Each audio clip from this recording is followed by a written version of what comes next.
Together, we empower local spiritual development and educate Native American seminary students to serve God faithfully.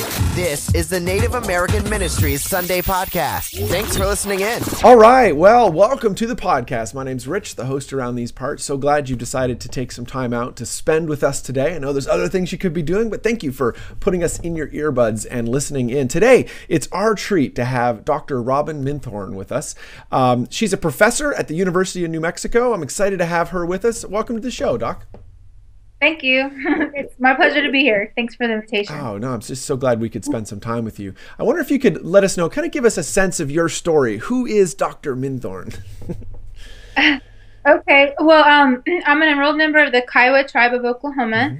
I'm actually originally from Oklahoma. My grandfather was actually a United Methodist minister in the Oklahoma Indian Missionary Conference for 39 years. And then he retired. And I've been connected to the United Methodist Church since I was born, basically. And then as a young adult, I participated in numerous activities like what used to be United Methodist Student Movement. Also in celebration or exploration, I was able to attend that as an undergraduate student. Also some internship, but it was to the General Board of Global Ministries. And so I've been connected to the church. And then when I became a coordinator working with Native college students, I also was able to help support a campus ministry for Native college students at Oklahoma State University. And then when I came here to New Mexico a couple of years ago, we're still in the process of trying to establish a young adult fellowship for Native college students, but also for young adults as well. So my connection has been for a while, and then I've also been a part of the General Board of Higher Education and Ministry Board of Directors this is my second quadrennium. Great. And so I started my role in that in, I think, 2008. And so I'll finish this quadrennium this next year. Nice. So. Well, it's a privilege that we can get a chance to talk with you because you come at this particular special Sunday from a lot of different angles. You know, I wonder if before we kind of, dive too deep, if there's people that are wondering, I've heard about kind of Native American Ministries Sunday, but what is that Sunday? Kind of give us a description of that Sunday. Well, I've attended predominantly Native American churches, so we have them, but it probably isn't to the extent that others have them because we're familiar with ourselves and we want to support what's going on to outreach to Native communities. But I have participated in one that was actually in Minneapolis, Minnesota in 1998. Oh, nice. A few years ago.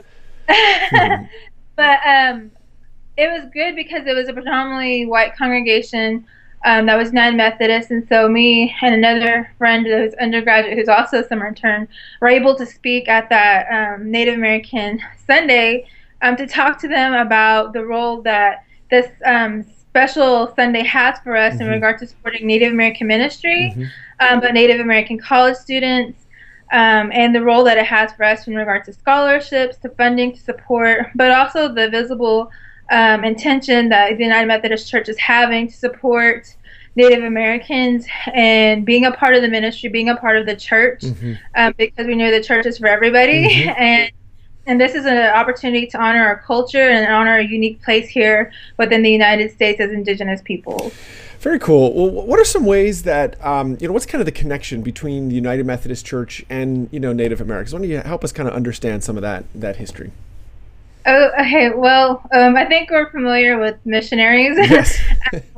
And for some Native populations and tribes, they didn't necessarily have always a good relationship with Native Americans in regards to Christianity, and not necessarily forcing that on them, but telling them this is the way that they needed to go. And so I think that initial contact between Native Americans and tribal people, there definitely have been allies and advocates for Native peoples and to understand their culture and to be a part of the community that had come to some of the different tribes and reservations.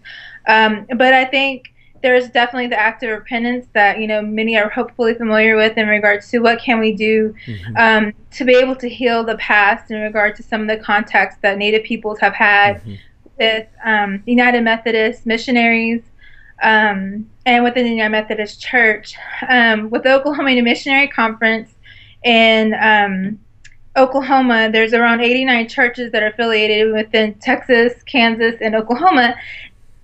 And the opportunity there is to have unique tribal congregations, native congregations that honors the culture with tribal hymns, language, incorporating the culture. And that's not just in Oklahoma, but that's a specific conference. But there's other churches from Alaska to Minnesota to Florida that are able to incorporate the native culture and values. So I think by allowing that to be a part of the United Methodist Church, it helps to show the commitment that we have in continuing those congregations. I think we're all, experiencing the same thing in regards to reviving our congregations, adults and with younger people. But I think what we need to do is just recognize that there is a unique history with the United Methodist Church and Native peoples. But there's definitely reconciliation and healing that's taking place. And I think there's definitely a learning opportunity for all congregations to be able to understand the Indigenous peoples here within the United States and abroad. Yeah, absolutely.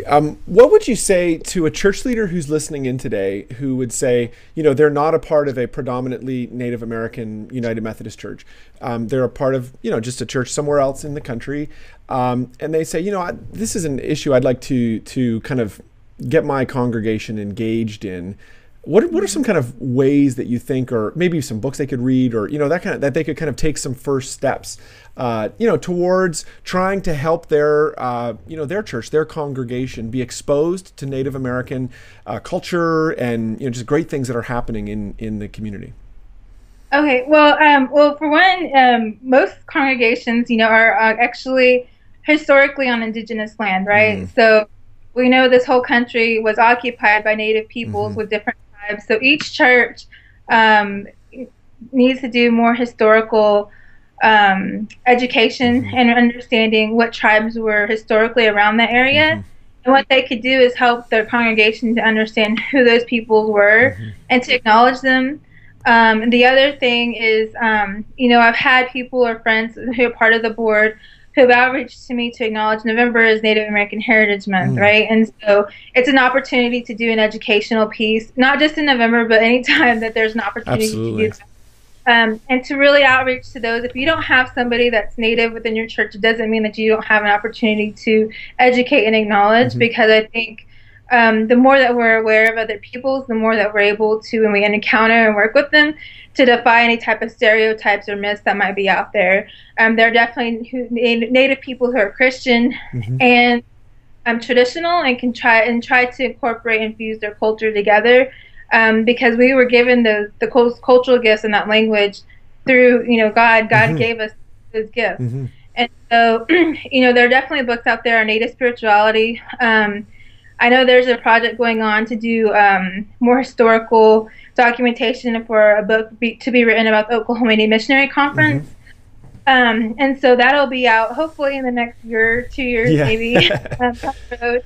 But I think that, just because you don't have a resource close to you, it doesn't mean that you can't make an intentional effort to learn more about the historical Indigenous people that are from your area, from your community, and to acknowledge them, because some of them might have been removed to Oklahoma or been removed to other places. And it's just an opportunity to acknowledge the Indigenous people. And again, the opportunity is to be able to bridge that connection between Indigenous peoples and the church congregation. Very cool. For folks that are listening in that, may not be aware of a, predominantly Native American, United Methodist Church or just another church, what would you say some of the kind of differences or unique ways that churches are attempting to, like you said, they're kind of blend traditional worship styles with maybe more, Western or whatever, we like to say. What does that look like? Give us a sense of that experience. Well, I think, I know that, the churches that I've been a part of, we definitely incorporate tribal hymns. That's a part of what we do within our Sunday worship portion. I think there's definitely, it's more free-flowing as opposed to structured. Yeah, right. In regards to sharing, needs, concerns. So there's more of there's a community aspect, not that other churches don't have community aspects, but it's definitely more embedded in the community with the families that are a part of the church. Because most of the churches, those that attend are coming from the local community right there within like a mile to 2 mile radius. And so there is a strong connection with the community. Again, the language is a part of it. Outreach efforts are a part of it too. If there's a need within the community, then the church takes that up and tries to help with that. I know when I was in Minnesota, and this was actually a new experience for me, is that when I was there as a freshman, after a freshman in college, they actually incorporate the peace pipe, which is part of the Anishinaabe or Ojibwe tradition, and they actually smoke tobacco at the beginning of their church service to be able to open the service in a good way for them, because it's reflective of their culture and what they do. Also, when I was at University of Oklahoma, there's a Norman First United Methodist Church, and some of the things that they were able to do, it was to honor the different students' culture and the community's culture. And so they held a Native American church ceremony, which involves a teepee and some peyote, but it also, most of it is about the prayer part of it, the piece of praying, and really just helping us at the end of the semester so that we could prepare for finals. So we have spiritual connection. And then also, I think lately they've also been doing sweats as well. Again, sweat, it's about prayer. It's about sacrifice, because you're getting a closer connection to God. And so that's something that is definitely a piece of that. So there's every church is different. Every church incorporates culture in different ways. But those are just some examples of the different things that are done. Fantastic. Well, Doctor, I really appreciate you being on the episode today. Is there anything else you'd like to share with people who might be listening in today and are thinking, they're maybe on the fence a little bit, wondering whether they should participate, be a part of Native American Ministries Day? Well, I just implore those who are on the fence to not be on the fence and to decide to acknowledge Indigenous people, to honor them, because they're a unique part of the culture, and there's a lot that can be learned from Indigenous communities in regards to the values, the beliefs, and the spirituality piece of that. And I think that once you learn, I think sometimes people are scared to really try to explore and make that connection, but I think we have an opportunity with this Sunday to bring the educational piece into the church, and to also support like Native American seminary scholarships that we have through GBHEM. Because that offers an opportunity for us to increase the number of Native American seminary students and ministers who will go out into their communities and have that cultural context, but also the doctrine, of the United Methodist Church with them. And so I think there's an opportunity to empower the communities, to strengthen communities, and with your outreach to the Native American Sunday, then that just bridges that together with Native peoples and within your congregation. Thank you so much, Dr. Minthorn. I really appreciate your time today. I know it's a busy life as a professor, so I appreciate you taking a few minutes out to share with us today. Thank you, and appreciate you asking. Thanks so much. Together, we empower local spiritual development and educate Native American seminary students to serve God faithfully. This is the Native American Ministries Sunday podcast. Thanks for listening in.